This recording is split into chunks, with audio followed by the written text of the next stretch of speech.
Hello, beautiful human. I am Zach. That is Anna. We welcome to the studio today a human being who is a Broadway star, a reality star, an actor, a producer, a philanthropist, here to discuss his debut album. It is called Rock Bottom Hotel. We welcome back to the studio for the first time in many, many, many years. A friend, family, I love this human being, also a fucking pop star, Frankie Grande. Hi! I'm so happy to be here. What? It's so crazy. It's wild. Hotel Rock Bottom. Close enough. Rock Bottom Hotel is also interesting. I'm going to change it, actually. Wait. Is it too late? Can I change it? No. I'm just kidding. That's so funny. Rock Bottom Hotel. I mean, either way, as long as it has the word bottom in it, it's the correct title for my album. You know what I'm saying?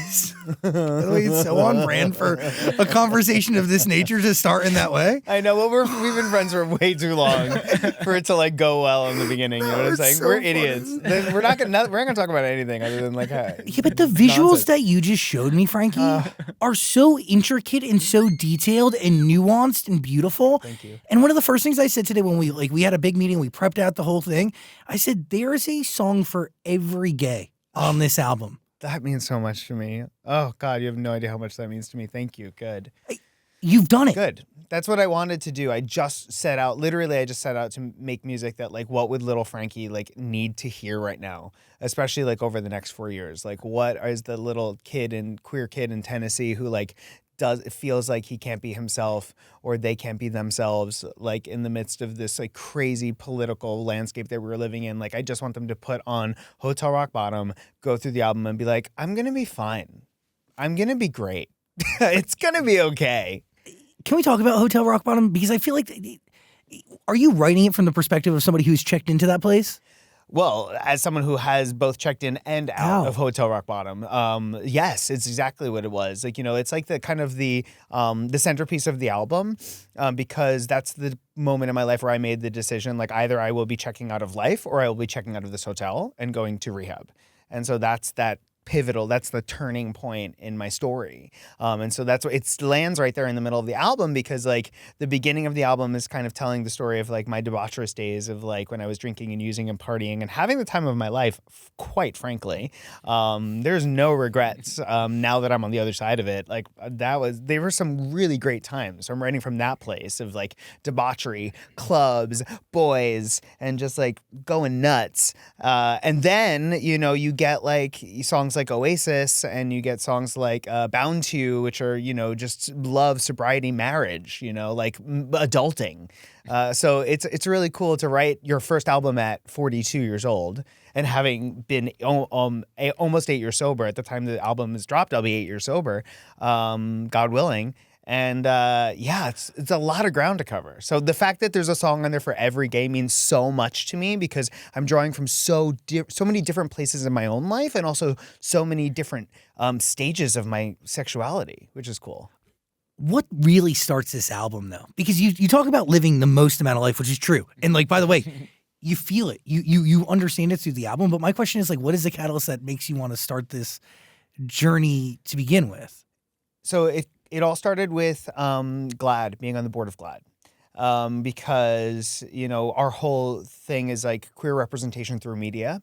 And I was biking in Sonoma Valley at the GLAAD board meeting, and I was listening to a queer artist on my Spotify, and I was like, you know, Frankie, you're making a difference in so many areas. As you mentioned, reality TV, Broadway, TV, playing queer characters in film. You're also a philanthropist. And philanthropist. For as long as I've known you. Of course, I want to give back to amazing. To so many different communities, but right now my focus, of course, is with the LGBTQ plus community because we need it. And I was just like, where else can I make an impact? And just like music was just always like in the back of my mind, but I don't know that I ever truly believed that it was something that I could fully unlock and access. But I was like, you know what? Let me just try. Let me just go for it. Let me just get into a studio with a producer that I trust and see what comes out. And stuff started pouring out like very aggressively. I was like, wait, I actually have a lot to say. And this is a beautiful medium with which to express myself that I just, you know, never ever thought was part of my story. What is the first song on this album that like kicks that off? Like the first song that you wrote? That we wrote. So it actually didn't make the album. So I actually recorded a 6-song EP with a different producer by the name of Gregory Dillon. And that EP is what I brought to Wendy Goldstein at Republic. And she heard that EP and she was like, okay, so rewind. Before that, I was at a Yes and celebration party for going #1, which is, as you know, me and my sister in our apartment. Like, that's the party. You know what I'm saying? It's like, there were like 8 people there and it was like, that's it. And we were all like, no one was drinking and we were just chilling and just being like, this is amazing. Congratulations. And that was the extent of the party. And Dominic, who you know, leaned over to Ariana and leaned over to me and was like, "Have you played your sister your new music?" And I was like, "Shut the fuck up! Shut up! Dominic, shut the fuck up!" and she was like, "What? What are you talking about? What?" Like, she had no idea. And so I played her that first song that I wrote, which was called "I Don't Remember It," and she just started crying. And she was like, "This is so beautiful. Like, you need to keep going. Like, you must keep going." And so, we've known Wendy for years. So I went into Republic expecting to just be like, shepherded along and been like, like, this is great. We know this queer indie label that you should be a part of. And thank you for playing it for us. And I'm going to connect you with this person. And Wendy just heard the first 2 songs and went, wow. And was like, we would love to sign you to Casablanca and let's go. Let's do it. I was like, what? Like, it was really a surreal moment. Like, really crazy. What does it mean to get Ari's cosign? I mean, it means everything to me. To me, my sister, independently of being my sister, like, I think she is one of the greatest artists, like, we've ever seen. And for sure the greatest artist of our generation. But then plus the fact of her being my sister, like, it's like throughout our lives, we have flipped roles of like being who's looking up to who, like I remember being her inspiration when I was on Broadway and she was a teenager, and she came to the stage during Mamma Mia. And then, she is the person that helped me get sober, and then the tables flipped and then she became my inspiration and I started looking up to her and asking her advice. So getting her cosign on this project as an artist and as my sister, it means the world to me. It really does. And it pushed me and it drove me to go further and dive deeper into music and do it with less fear. I think I would have been I was scared. I was terrified to play her the first song. Absolutely terrified. Because, like, it's also like, what if it sucked? Do you know what I'm saying? Like, that would have been like, what's she gonna say? Like, what's she gonna say? Like, I was like, oh my God, what are you doing tomorrow? You want to like get a manicure? Like, how do you pivot from that? Like, what if it sucked? It could have sucked. Thank God it didn't. And so now we're like, now she's shepherding me through this process as well, which is really cool. Like, she sends her love, by the way. And so does my mother, obviously. Right back. Yeah. Let's talk about, like, okay. It is really beautiful. Like, this whole thing is really special because it's also the right album for you because it is directly you. It's all you, dude. It's all exactly who you are and what you've been through. Why didn't those original songs, though, make the album? It was because I started working with a different executive producer. So it's like, hopefully that those songs will come out in a different way. But this entire album is produced by Prince Fox, which is awesome. So my manager hooked me up with Prince Fox and we just sat down and he is just such a great guy. And he came in, it was really funny, like hot and heavy with like, literally like Dua Lipa's last album. He was like, this is it, man. We're going to play it for you. And it was like discotheque Dua Lipa. And I was like, we were all like, okay, thank you so much. And he was like, can I take you to lunch after? And I was like, yeah. And he was like, I fucked that whole meeting, didn't I? And I was like, no, there's no way to prepare yourself for me. Like for what I am trying to do as an artist. Do you know what I'm saying? Like you, on a blank slate with nothing to listen to and nothing to go off of, how the fuck are you going to come prepared for like to pitch to me? So I was like, man, let's just like, now you get who I am. Like I talked to him a little bit about my influences and Bowie and Prince and Cher and Madonna. And I was like, we're going 80s, but we're doing it in outer space and now on a dance floor with 3 dicks in my mouth. And he was like, okay, I get it now. Like, let me whip up some stuff and come back to you. And then he came back and it was like, you're the guy. You are the guy. And so the whole album is produced by Prince Fox. So is it going off of like, because, okay, you're creating the Spance genre, right? Yeah. Which is space dance rock pop. Yeah. It's so cool. What is he picking up on, or what is he giving you beats and then you're writing to it? Like, what is the process like? So we usually start with some references, and then he'll go cook up some beats or like just a general track, and then it will transport me to like a page in my book. Like in my mind, I'm like, whoa, stop right there. We are at my throuple on Fire Island. Like, this is about my throuple. On Fire Island, we are writing a song. It is called Boys, Let's Get to Work.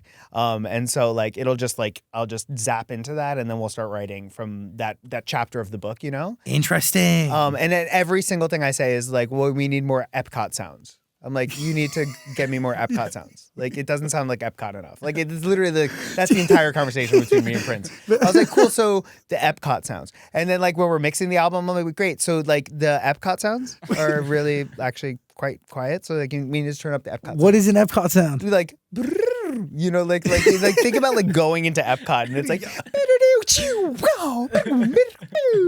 yeah.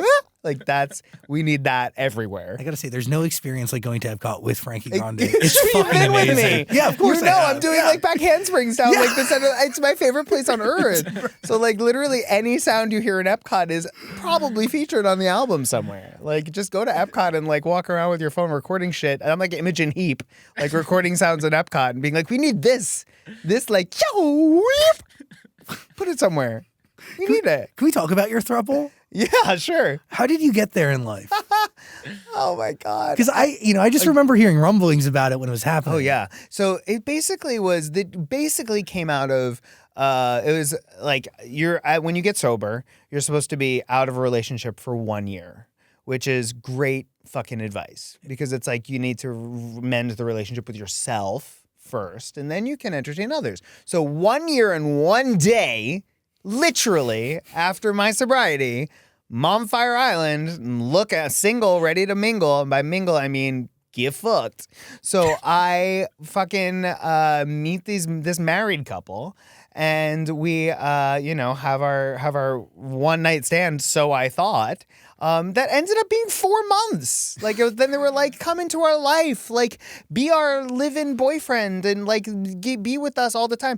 And then that ended up what happened because they were a doctor and a lawyer. So like they would literally had like zero time for me. And it just became like I was like the side chick, which wasn't great for me, the side dick. Pardon me. And it just like it wasn't an equilateral triangle. That's the strongest shape in nature. The other kind, isosceles, whatever you want, parallelogram, Tony Danza triangle, are not strong. And it just crumbled. But man, it did exactly what I needed for myself, which was to prove to me and to the world that sober Frankie was not boring. Like that's what I was that was what I was going out to do. I was like, I am sober, but I am still hot as fuck. Look at my boyfriends. They're so hot. And I was like, we're so cool and everything's great. I was miserable inside, but I still projected this sense of like everything is great and I'm cool and sobriety is fun. But that disaster directly led to me realizing I wanted to be married myself and then enter Hale like literally a few months later. You needed that. I did. I absolutely needed it. That's what I'm saying. There's no regret about that. Boys, which is a celebration of that like finding that sexual freedom on Fire Island, like that moment where I was just like, I am so just like open sexually and like ready to receive everything and anything that happens in this trip. In the back room and the dance floor and wherever the fuck it was, on the beach, in the bushes. It was literally, I had to get some scary mosquito bites. I just tell you, like I had mosquito bites in places that you had no idea you could get mosquito bites from that trip on Fire Island. Was it worth it? Absolutely. Absolutely. I mean, Boys came out of it. Yeah. I got Boys, which is, one of my favorite songs on the album. So yeah, it was worth it. Every mosquito bite. It's a great song. Every tear. But is My Guy also about a throuple? My Guy's also about them. It's good. I'm really good because I did also get heartbroken, which was like also like that's the sad part, but also like great fuel. You know what I'm saying? Like I was miserable because it's also, think about it, first relationship in sobriety, first breakup in sobriety, and I had to do it with two people. So like you're going through two breakups simultaneously, and you have no painkillers, no alcohol to numb this with. You have to feel everything. So I was a true disaster after that breakup. A double breakup simultaneously, and no numbing cream. Like, Yeah, but you proved the most to yourself. I did. I mean, I was able to get through it. And that was like one of those moments where it was like, if I can get through this sober, I can get through anything sober kind of thing. And so, but it led for a lot of fuel for the album, which was great. And as you have Selena Estidis' voice on My Guy, that's exactly what she told me. Like, I literally was like, she has a show, a podcast called Homegirl Hotline, where you call in and ask questions. And I was like, do me a favor and say exactly what you said to me in the club. It was my birthday, and they showed up. We were broken up. They showed up. Holy shit. And they showed up to my birthday. Just to like, I don't know. And I was like, I'm going to go home with them. And Estidis was like, then she like, let me have it. And I said, just tell me exactly what you said, as if it was Homegirl Hotline. And she did. And so I put it on the album. I had a feeling it was her. Yeah. What did she actually say to you in the club? Was it exactly that made it onto the album? Yeah. Oh, well, pretty much. Like, she was like, listen, if you have to go, like, have closure with these boys, it's fine. But do me a favor. If you have sex with them, shit on their dicks.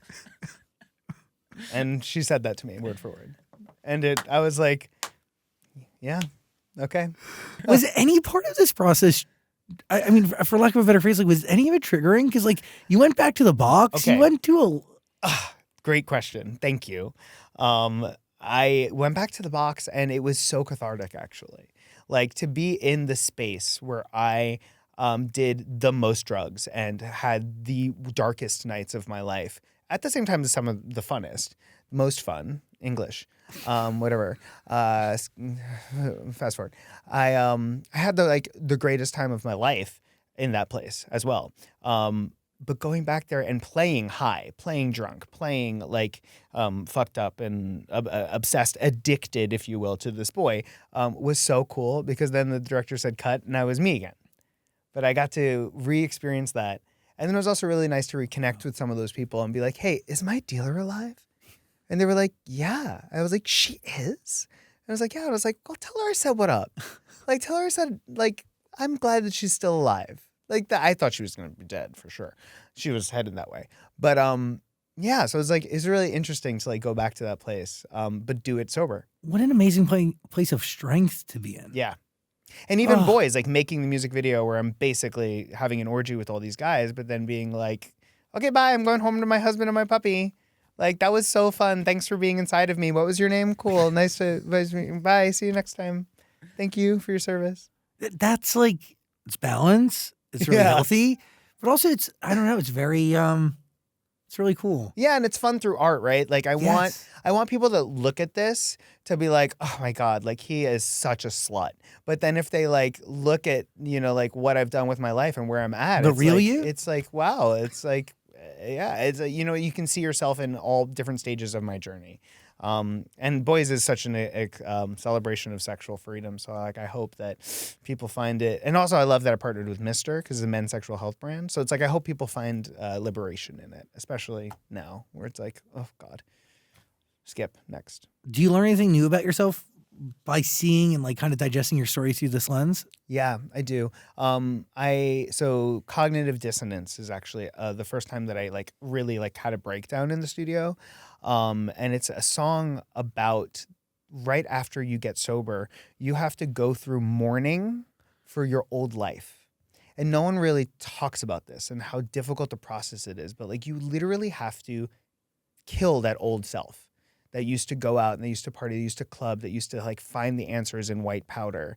That person is dead. like doesn't come back, and you actually mourn that life. You mourn who you are, and it's like, you know, the lyrics like, and if I could go back one last time and not ruin my life, I'd go back tonight.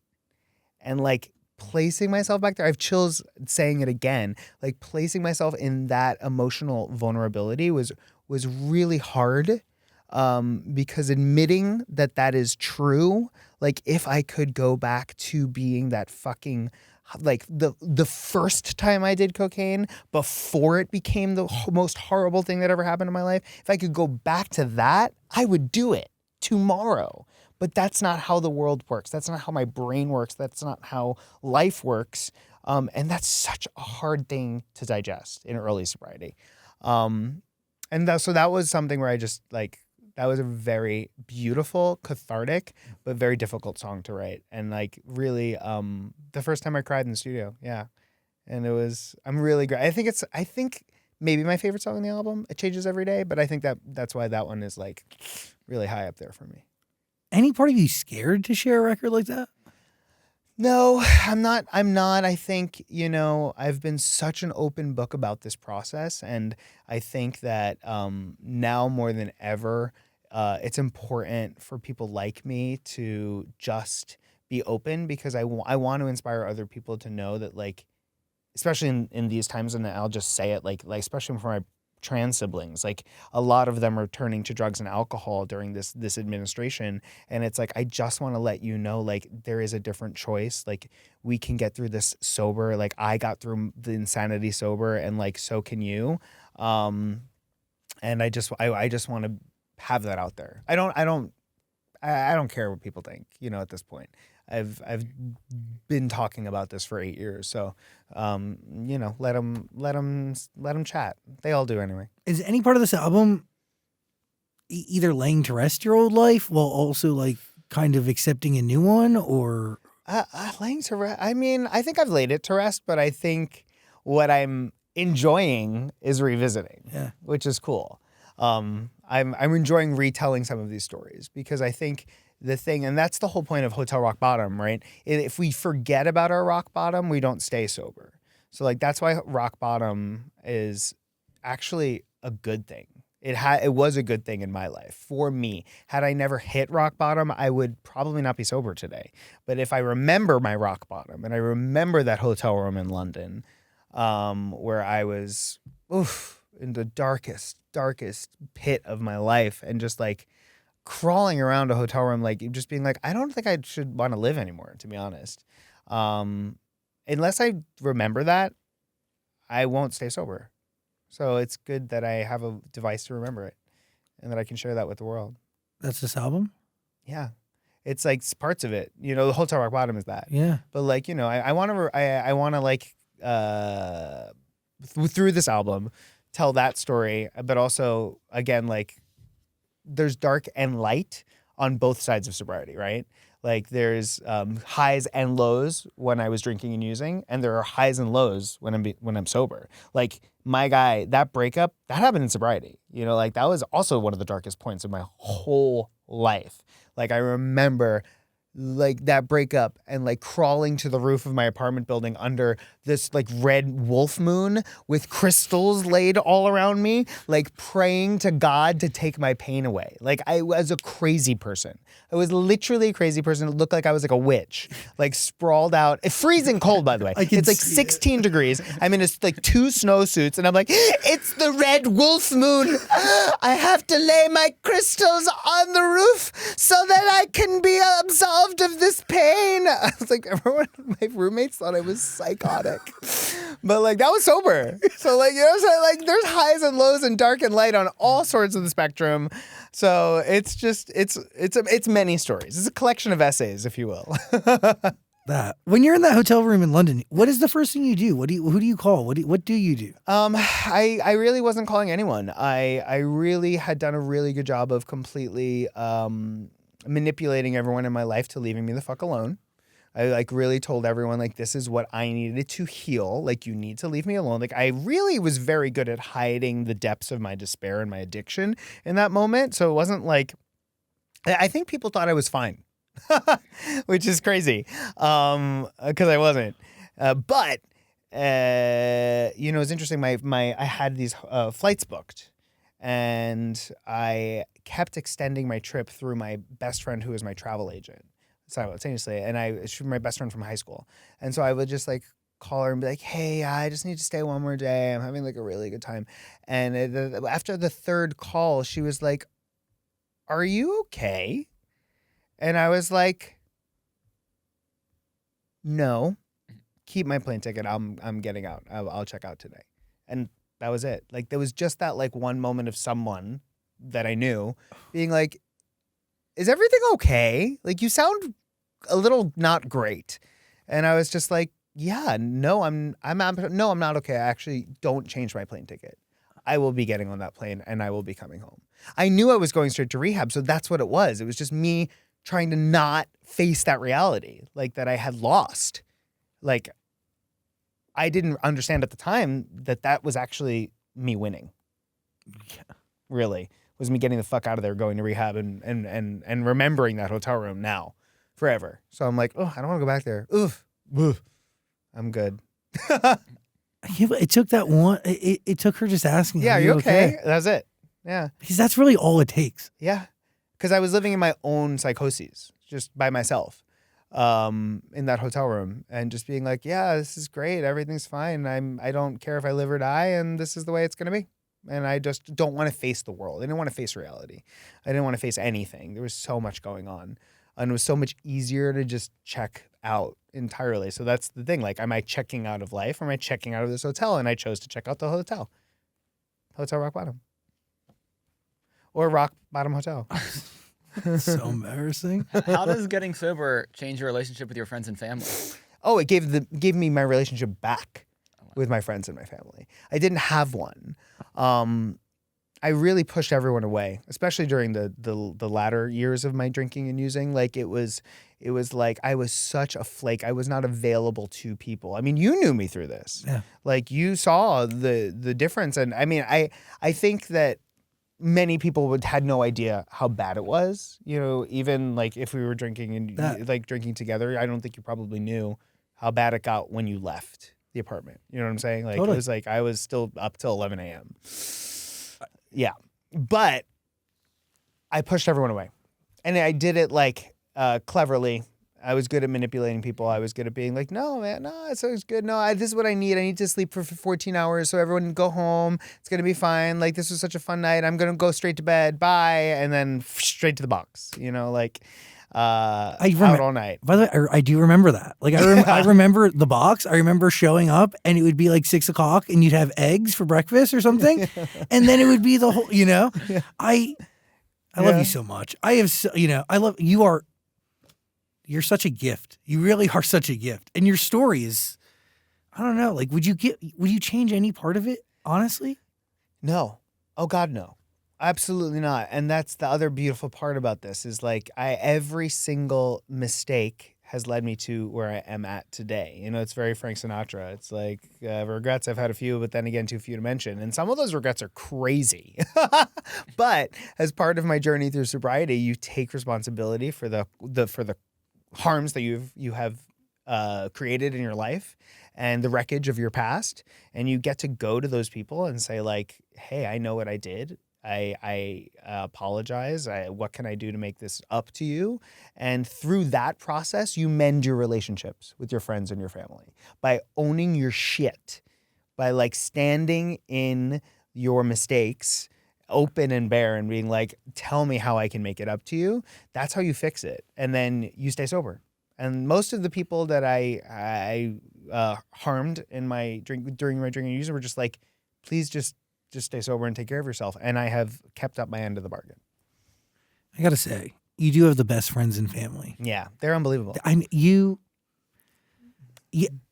You are a collection of some of the most incredible human beings that I've ever met. Yeah. Your mom, your grandfather, your Nona, Ariana, your dad. Yeah. Like, I've met all of them. You are a collection of some of the family. Yeah. You learn a lot from these people, right? Yeah. Oh my God. Yeah.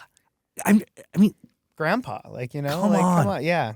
Mm-hmm. One of the smartest individuals with the biggest heart. Yeah. That put everybody first. Yeah. Like these, like even your mom, like how much of what Joan has taught you seeps through and just how you navigate this chapter of your life? So much. Oh, by the way, she says, you're slacking because why are you the only podcaster that isn't part of the cabinet? Oh, she's so right. She's so accurate. Yeah. I should be in the fucking briefing room. Yeah, what are you doing? Get in there with Pete Hegseth texting his wife like coordinates to missile targets. The signal chats are nuts.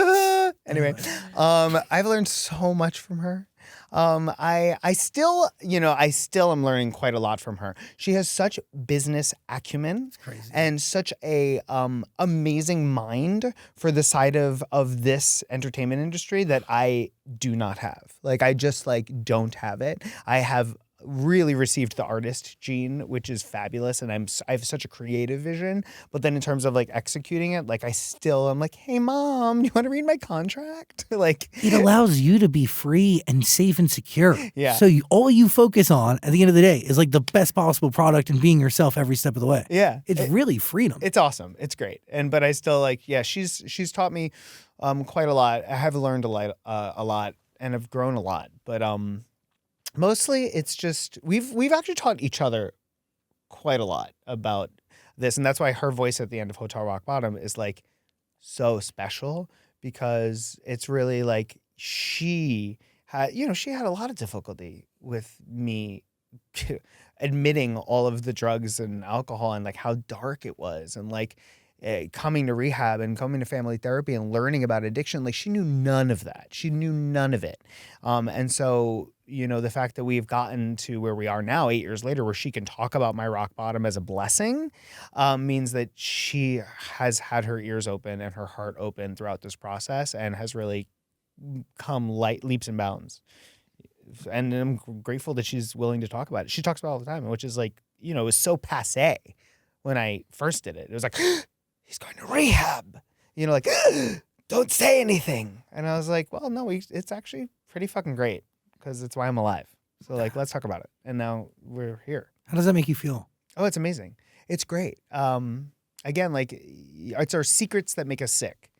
And the more I talk about it, the more I pour my truth into this album, the more I spread it to the far corners of the earth, and the more that I try to use my message to keep other people from making the same mistakes, or to keep other people in their sobriety, in their program, the better I get to experience life. So in a way, it's selfish. In a way, it's I'm telling my story as a means to also remind myself to keep my ass in the chair, in the boat. That's art, though. Yeah. That is art. People find understanding through that. Well, it's also a constant reminder to yourself. Yeah. True. It's a beautiful thing. Yeah, exactly. Really beautiful. I also got to say, there's no human being on this earth a bigger fan of yours than your mom. I know. I remember very distinctly and I want to know timeline. When did you choose to do Big Brother? Because I've never consumed Big Brother afterwards. I've never consumed Big Brother before. But I will say, it didn't matter where in the fucking country we were. When we found Disney? a room, Yeah. Disney, are you kidding? Yeah. We were always within feet Halloween of a Horror room Nights. that had a television ready to go. It was, I know. I get goosebumps because it's just such a pure expression of love Yeah. and just support and eternal fandom. And again, I never watched Big Brother since, but it was amazing to watch and be so deeply invested and to watch you rise. But where in the timeline of all of this does that fall? Okay, so Big Brother was I was on season 2014. So I had just, done my YouTube career, and that was starting to gain momentum, and then went straight on to Big Brother in 2014. And then I did Celebrity Big Brother right after that in the UK. And, that was the chapter of my life where social media had started to turn against me. And that was the first time I'd ever experienced bullying, ever experienced die of AIDS faggot tweet, things like that I had never experienced in my whole fucking life. But to be fair, that was a time where social media was first being used for things like that. Yes, it was a convergence of linear traditional media and this new vehicle where everyone had a voice. Everyone had a voice, and the worst people. Totally. That shouldn't have a voice Or I shouldn't be listening. So, but I had no idea. I didn't have the tools. I had no tools. And so Big Brother, post Big Brother social media exposure accelerated my drinking and using. Like that took something that probably would have taken another 10 years to get to where I went and did it in 10 weeks. I was sober on Big Brother for 4 months. Like I was sober before, I was sober during, I was sober until like 6 hours after. And then it was like reality hits. Reality TV. And for anyone out there that's a reality TV star that's listening, like it is the hardest mental thing to recover from ever. Especially a show like Big Brother where you're completely isolated from your friends and your family for 4 months. You lose complete sight of what's real. You'd have no idea what's real. I remember after Big Brother, like pulling my sister into a bathroom to talk to her. And she was like, I'm so glad like we're talking. This is a great conversation. Why are we in the bathroom? That's what you do on Big Brother. And why are we whispering? And I was like, oh yeah. Yeah. Like we can talk in the living room? And she was like, yeah. Do you want to sit on the couch? And I was like, okay. Like it was crazy. I had to like relearn life. Habits are formed over 2 to 4 weeks. So the fact that you're in something for 4 months is crazy. And I started to like not trust my friends. Like it was so weird. Like I was like, did Emma tell you the same story that she told me? And they were like, yeah. Oh, yeah. And I was like, okay, like the whole thing is the same. They're like, yeah. Why? And I was like, oh, I don't know. I just want to make sure she's not like trying to backstab me. And they're like, what the fuck are you talking about? What the fuck are you talking about? There's no camera. Like, what are you talking? Yeah, seriously, where's the Frankie? What the fuck are you saying? There's no challenge at the end of this. What the fuck is Emma going to say? What are you talking about? How long does it take you to snap out of that mindset? It's so real. Years. Really? Yeah, it's a slow debugging process. But yeah, so I deeply feel for people that have competed on reality TV. And then of course, like, yeah, we were the first show in high definition and the first show to be like in social media. So like it was just a lot of hate all of a sudden that came at me. A lot of love too, but you don't read that as a human being. No. I mean, you don't process love. For every positive comment, it wipes away like not even one negative. Every negative, Yeah, exactly. Like one negative in the slit of 10,000 positive comments is the only thing we will remember as human beings. 100%. We're wired that way. Fire hot. Remember, cavemen, that's how we learned. Bad things stay in our brains longer than good things. That's how we're made. So it just accelerated my drinking and using. So that was 2015. 2014. And then I got sober in 2017. Wow. Yeah, so it took a few years, but I got there. And now we're here. And now we have an album that shows both sides of the story. Yeah. Both sides of Frankie. Yeah. Can we talk about Glitter Jesus? I love Glitter Jesus. Who is Glitter Jesus? Oh my God. So that's such a great record. So that was produced by Slush Puppy, who I love so much. Oh. I know, I love Slush Very Puppy. talented. And we got in and we were just there and it was right after the Summer Olympics in Paris, and how like the Catholic Church just freaked out about the performance because they were mocking the Last Supper. It was Bacchus. It was Greek. It had nothing to do with the Last Supper. But then it was like trans people don't belong at the Last Supper and gays on the Last Supper. And I was just like so angered once again by the Catholic Church. Like I left the Catholic Church when I was 18 years old because it was Pope Benedict had written an essay about how gays, witches, and women were the downfall of society. And I was like, cool, I'm good. I'm gonna just go. I'm like, so I'm pretty sure like, I mean, the only things I care about are like being gay, my family of fierce women witch coven that like raised me, and Harry Potter. So like I gotta go.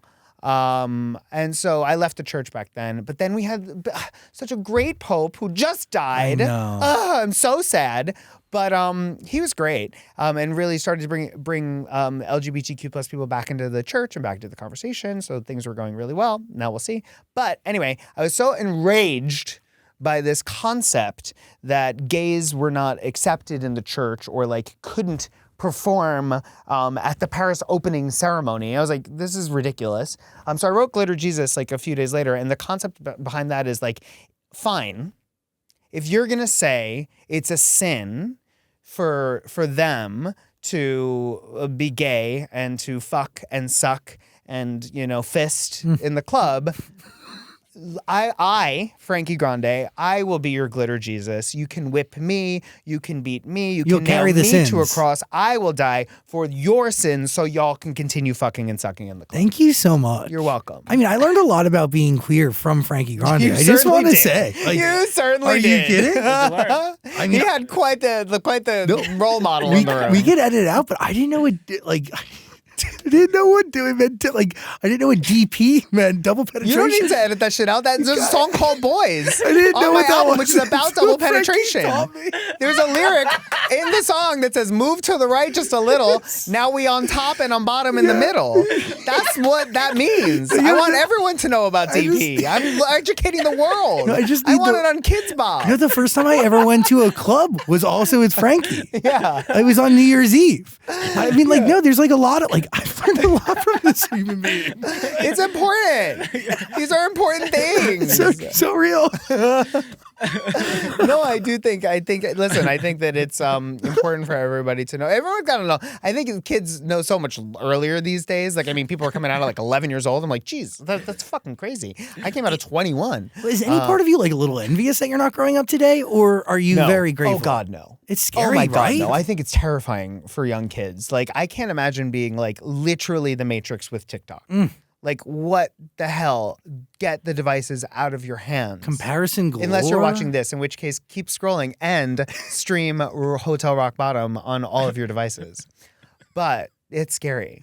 It is really terrifying. Yeah. And I feel like there's just constant comparisons, constant ability to just bully people, the intensity to be out there. It's not good. No, I think I was the perfect generation because I had a Nintendo, which was really important, but did not have a smartphone when I was growing up. Grounded. And then as soon as I was old enough to be given a smartphone and use it responsibly, I did. And then I now got time limits on my screen so that I'm oh, okay, Instagram, you've been doom scrolling for an hour. Go, and time to put on The West Wing or something else. But that's so healthy. Yeah, it's really good. Well Get the done. time limits on your phone. It's good. It's good.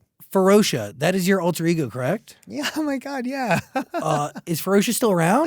No, that was okay. So I moved to New York City, and I had no real friends, I would say, that would go to a gay club with me. So I would just get really drunk and go by myself and stomp through the club. And it was my alter ego, Ferosha, was born. And I thought she was very fierce. But it wasn't I didn't make a lot of friends those nights. You know what I'm saying? I was just kind of I'm here. Okay, it's time to go home. And so Ferosha was just kind of, I needed tools to get me into the gay club scene. And what ended up being the ultimate tool that made me feel comfortable and seen was Musical Mondays at Splash Bar in New York City. Which is why in the boys video we recreated Splash Bar, which made me really happy at the end of the video. But it was the first time I felt seen, and I was oh, maybe this is the type of gay that I am. The type of gay that knows all the choreography to a chorus line, and the type of gay that knows all the choreography to Motion of the Ocean and The Sun from Above. Hairspray. That's is the gay. No, this that's is what totally I am the gay this you are. gay. Yeah. And so I'm very excited that that's what ended up happening. But Ferosha was a monster. Ferosha was an absolute monster. You did not want to be around Ferosha, but I thought I was fierce. By the way, the first time I think I ever went to a gay bar was also because of you as well. So I think, Wow. yeah, a long time in New York City. No, I'm telling you, yes, I learned a lot from Frankie Yeah, you Grande. did. You totally did. really Which bar did did. we go to? I don't know, Therapy? but I gotta say, on that same day, I realized how amazing you are and what a big heart you have, because you did orchestrate a big charity event for a bunch of people who needed, kids in Africa. Yeah. Literally. South Africa, yeah. And then the after party thing was just a few people going to a gay bar in New York City, and I think Ariana sang. And Yeah. I forget which one it was, but it was definitely 100% a gay bar. It was Ariana and Deborah Cox. Yes, It was 100%. Such a fun night. Yes. I remember it. I couldn't tell you the bar. I think it might have been in the West Village actually. But I don't know. Good times. There's so many gay bars in New York. That's why we love it. And it's not in one area. You have to go to different places, which is fun. I think that's something that people don't necessarily realize, is that it is scattered from one side of the island to the Yeah. bottom. Whereas here You go one street. We that's have all you got. one street. They're like, we're going to put you in one location so we can find you. So that if we need to find you, we know exactly where to look. Why is that so real? Whereas in New York City, it's like, I don't know. They could be in any of the boroughs. Those gays are everywhere, hiding. Can we talk about Sex Shop for a second? Yes. Do you go into a sex shop and get confused by the toys they sell, or do you know how to navigate? No, it was literally like a fever dream. We were so like deep into writing Bound to You, and we were like, it was me and Ferosha and Kate Morgan and Prince Fox, and it was at like 11:30 p.m. And Ferosha comes back in and he was like, sex shop, after he went to the bathroom and was like, what did you do in there? And all of a sudden he was like, no, the next song is Sex Shop, we must write it. And I was like, what? This is so crazy. And so we just started like listing things that you would find in a sex shop. I texted STDs and I was like, hey, just send me like a text of like the things that you buy in a sex shop. You don't go? I went with his titties. Oh, God. Like I like to go to sex shops because I think they're so fucking ridiculous. Like, but again, like part of this, it's part of this album is like camp, cunt, personality, talent. You know what I'm saying? Like there's like an arc. I didn't want to not be my true self on this, which is like I'm still funny. Like I still have a campy comedic point of view with everything that I do in life. Like if I had just delivered like a pure sex like talent album, like I would be denying such a huge part of what makes Frankie Frankie. And so like the idea of writing a song about a sex shop is so funny to me. And also like kind of also fucking hot. So that's how that idea was born. I was like, they were like, we started thinking, and I was like, guys, we just need to make sure that we're on the line of like, this is ridiculous. Like this song needs to be absolutely ridiculous, but at the same time be unbelievably sexy.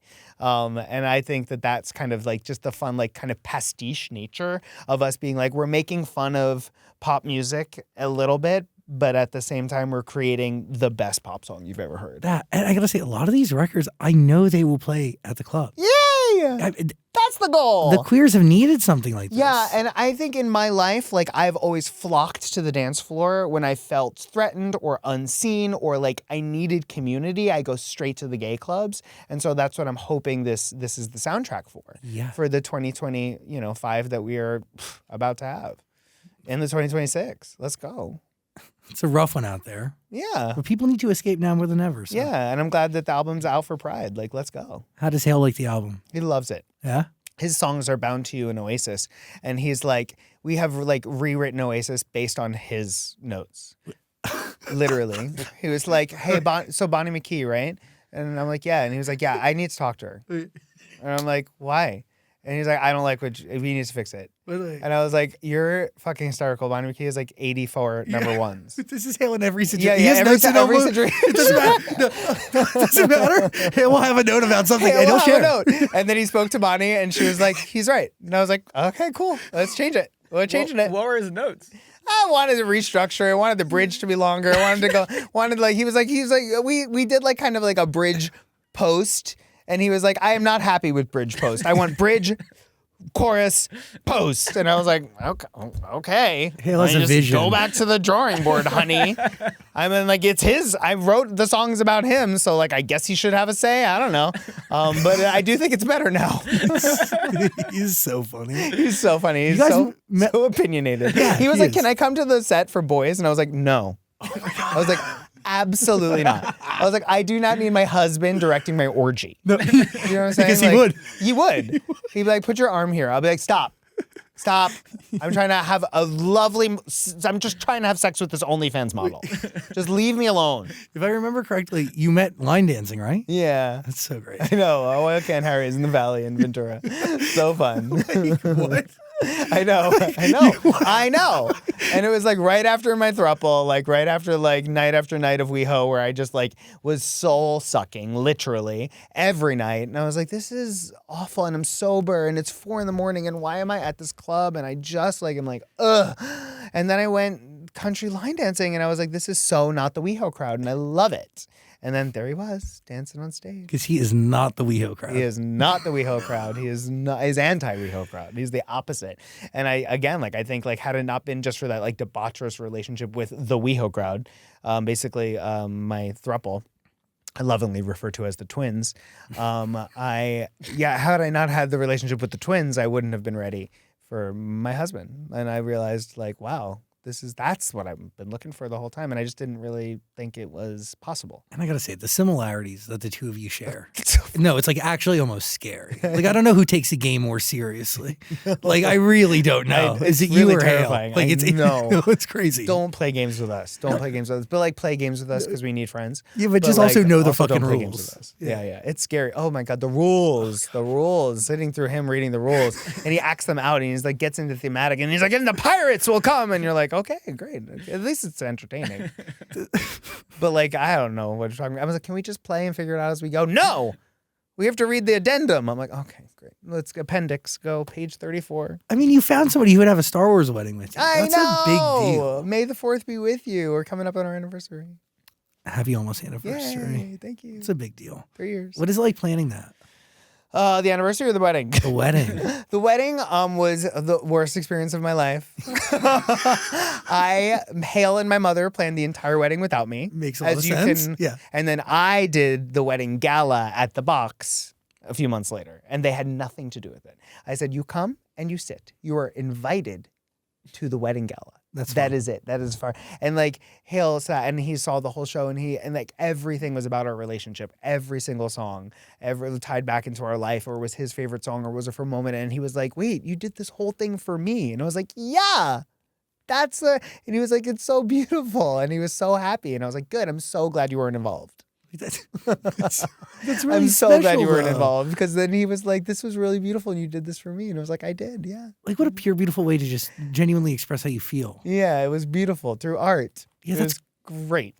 I sang White Wedding. It was like, ugh, God, there's many Billy Idol vibes on the album, obviously. I gotta say, the box has hosted so many major events for you. For my life and and your sobriety. Family. I mean, really big. Cool, right? Yes. Grandpa's 90th, but I wasn't sober for that.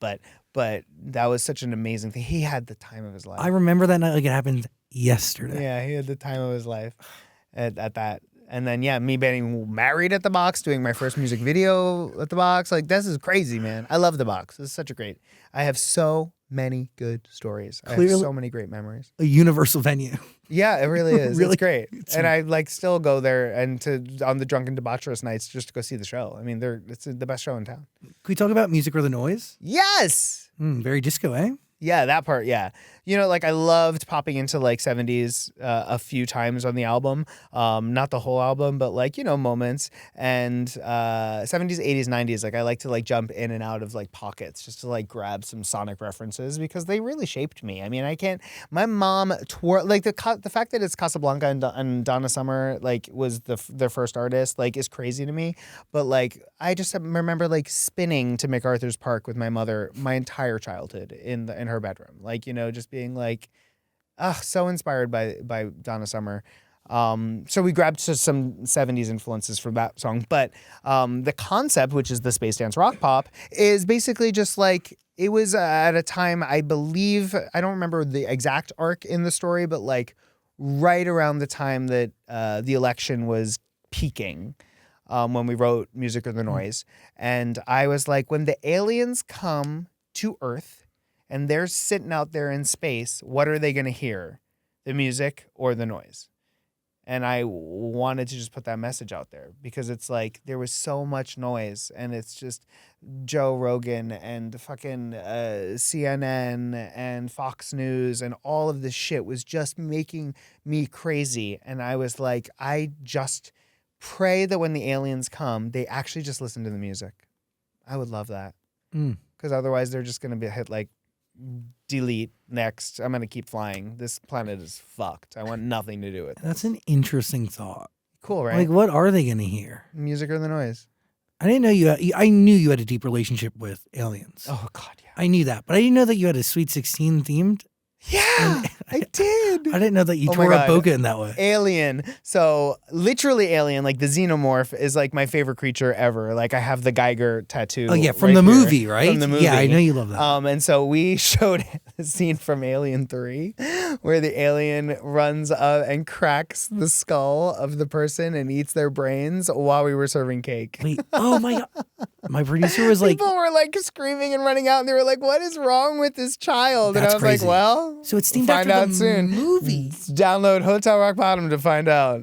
You themed it after the movie. After the movie. Oh, you're a And freak. The xenomorph was the cake. That's crazy. Yeah, I had like a huge xenomorph cake. You know, somebody told me and they're like, yeah, it's just an alien thing. I'm thinking like, oh, like just extra. Like I thought it was Mars 2112. I think, did I do 16 or was it 13? I don't remember. I think I was like jealous of all the bar bat and b'nai mitzvahs that I was going to. And so I was like, I must have a party. And you did. And so it might have been 13. I'm not sure. I just remember it being like severely inappropriate.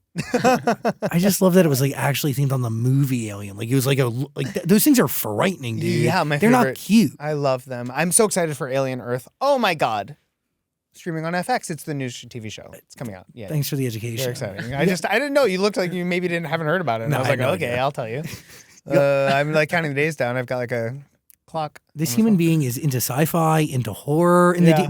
but again, Superheroes. Joan is, Yeah. Hale is, Yeah. Ariana is. It's like a very shared collective thing. Yes. It's very bonding.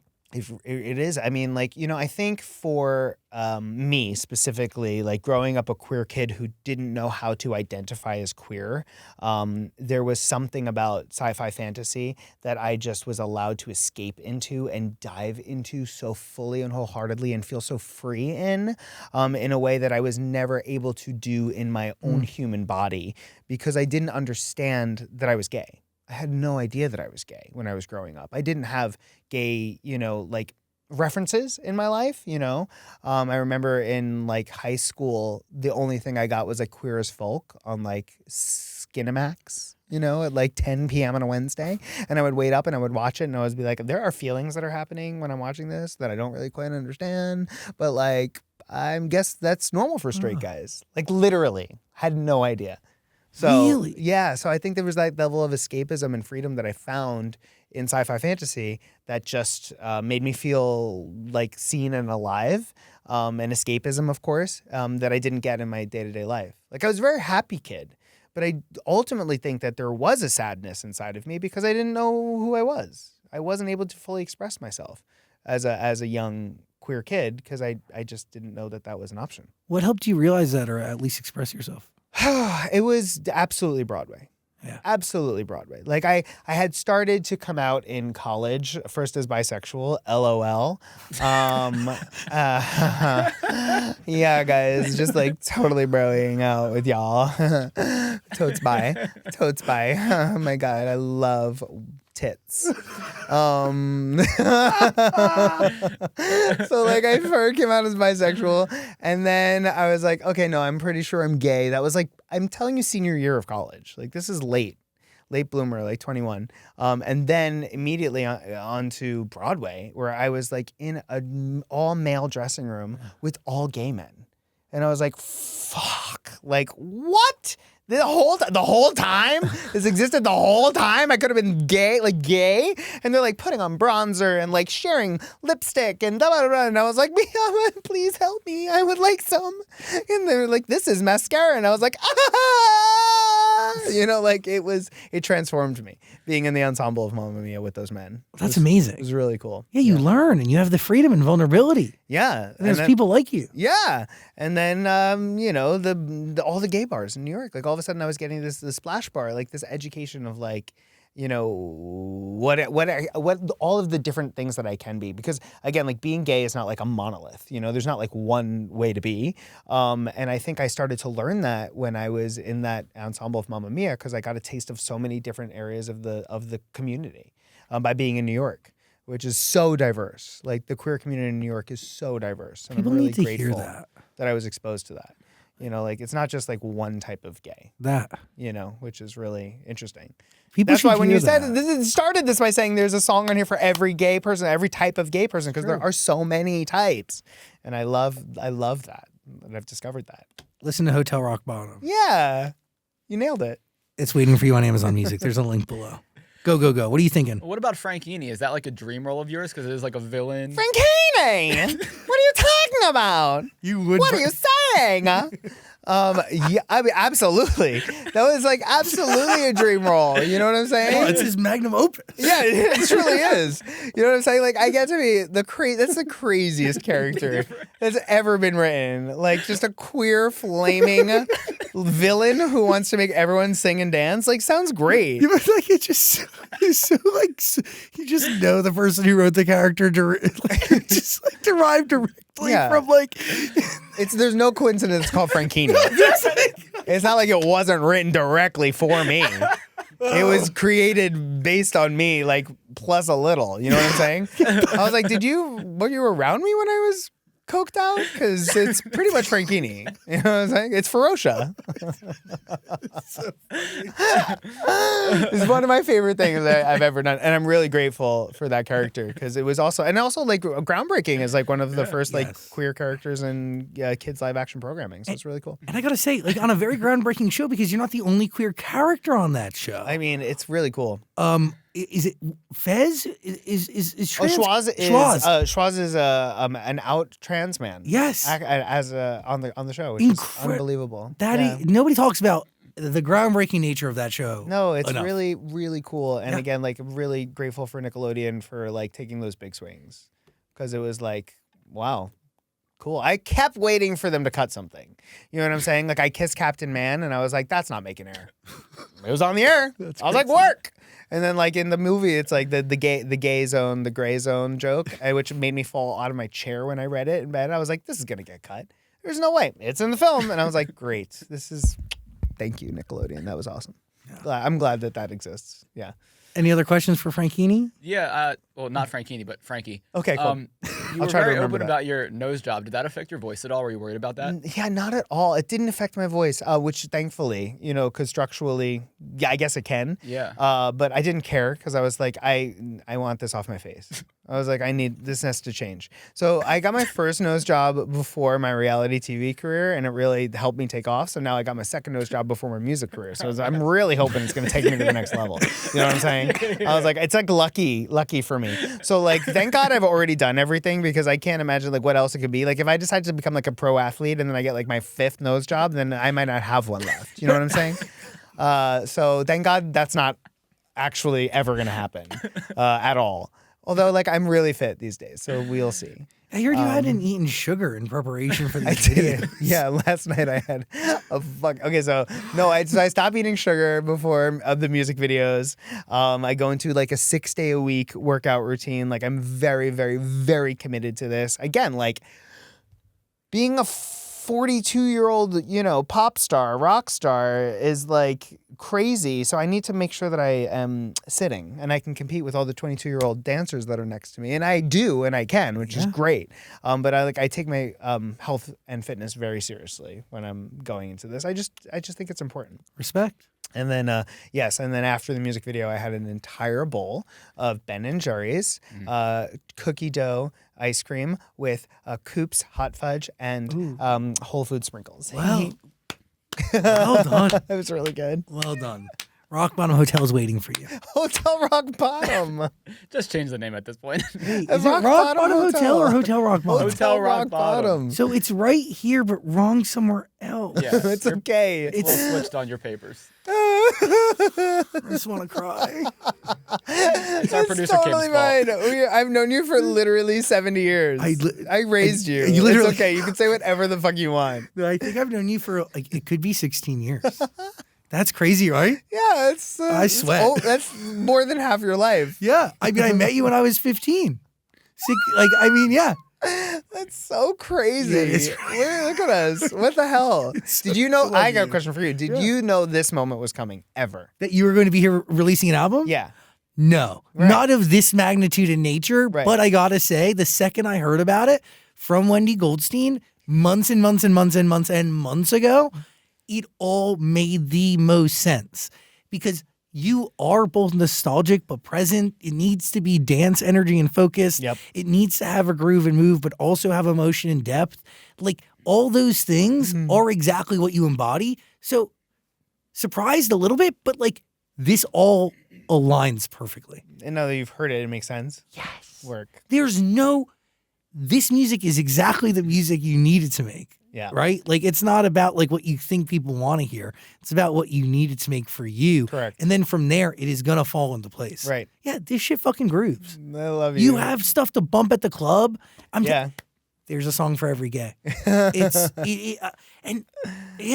great. You should be very proud. You should be so proud. Thank you. Have you played the full thing for your mom? Have you played it for Ari? Yeah. Oh yeah. Yeah, of course. Ariana has had the album for a long. She's like sent me the link immediately. And has just been. It said many things along the lines of what you just said. Like just the authenticity of the project is just really beautiful to people in my life that know me. They're like, this is you. And even like, it's funny. Like I was talking to Nicole, who I did Big Brother with.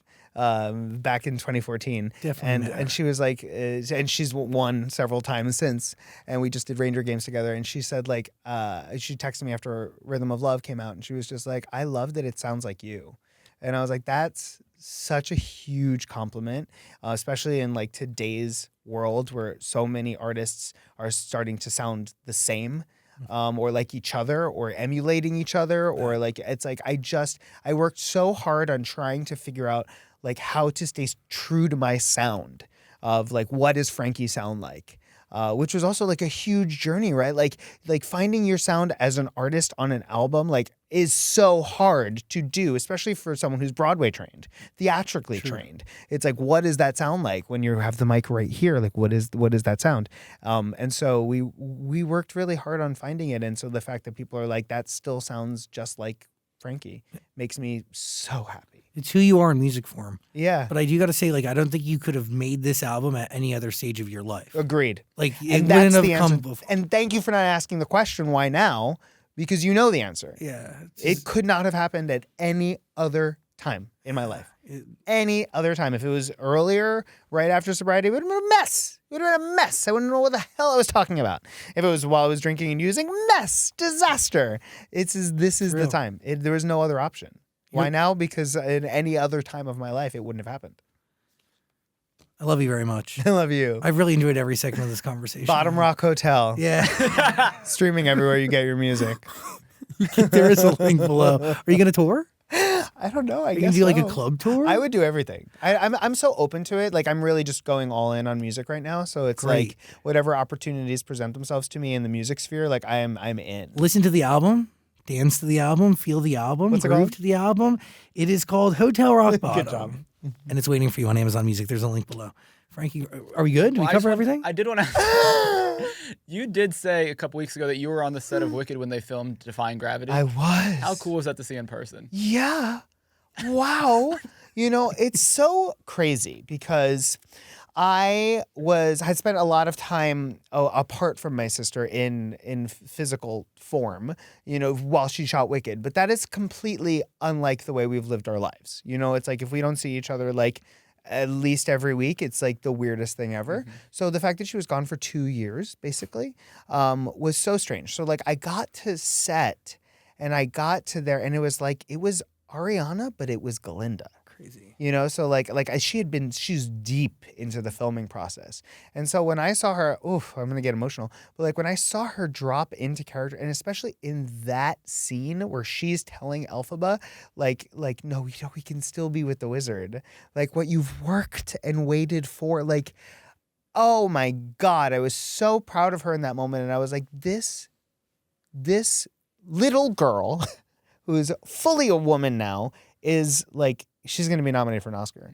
Like she was so phenomenal. Her performance in just that moment, I was like, holy shit, I don't see my sister. Like that's fucking Galinda. I was like, who is that? That's Galinda. And it was just like, I've just, what a committed performance. And I'm so proud of her for her Oscar nomination. And I'm very excited for everyone to see her performance in the second film, which is that's Galinda's big story arc. So it's very exciting. wild. Yeah. And by the way, 2 years of not seeing her after spending so. I It's mean, that was crazy. right off of COVID, right? So like together, Right. I mean, I was seeing you Yeah. 3 times a week. Yeah. Like it was constant. We were bubbled. Yes. We were bubbled. It was, and In the bubble, and then she went to the bubble. And Literally. then the bubble and bubble. But yes, it was very strange to be like locked down together all the time. Like the world opened, and then she's in London in the bubble. But it was it's great, and it's been so nice to get to spend so much time with her since the film show has wrapped. Has been just such a blessing. And I'm so excited to see what's left to come. And she again, like she's just been like such an unbelievable help. And so, oh, my phone. It's okay. I drop it like 45 times a day.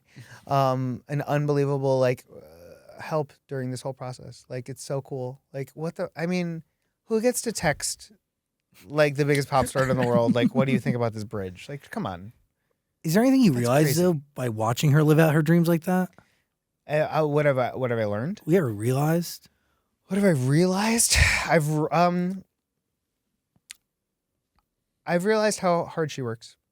How hard she works both in her craft and in her work, and also like in her personal life to keep everything, where it is. Like she was and the amount of like. Again, like I said, like she's the one that helped me get sober. Like the amount of time that she still has in her life, like for her family, for her friends, at the same time when she is completely there promoting a film or looking at a new project or working on music or promoting her Eternal Sunshine Deluxe. Like I just like she is so giving.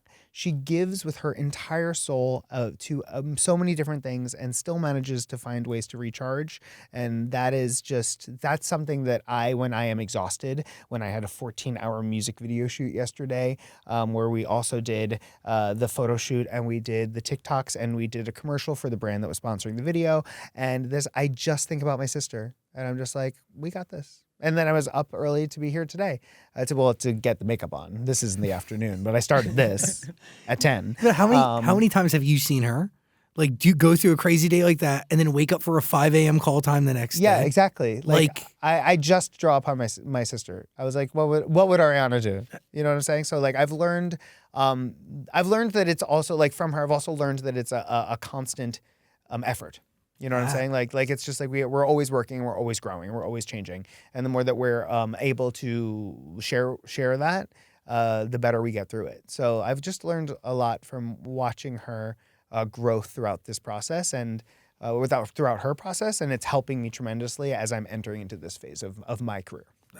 She's an incredible friend, and I've watched her be an incredible sister. Yeah, I've learned the best sister. Yeah, like Unbelievable. It's unbelievable. But she's an unwavering human being for those that she loves. Yeah. And she's present for those that she cares about. Yeah. She's really incredible. Yeah. Nobody like her. No. Nobody like you either. Thank you. Thanks for hanging. I'm so grateful. I love you very much. I'm grateful for you. Bottom Hotel. Listen to the Rock Available Bottom on Hotel Rock Spotify, Bottom. Apple Music, Amazon.com, Tony Danza, It's waiting for you. streaming platform title. I'm a big Tony Danza fan. I think he needs a resurgence. Me too. He's a great tap dancer. Oh, God, he was so hot when he was like a boxer. Yeah. Work, Tony Danza. Interesting. I don't really know that era. I'm big like into Blinko era, or when he had a talk show and he played this game where you dropped the puck.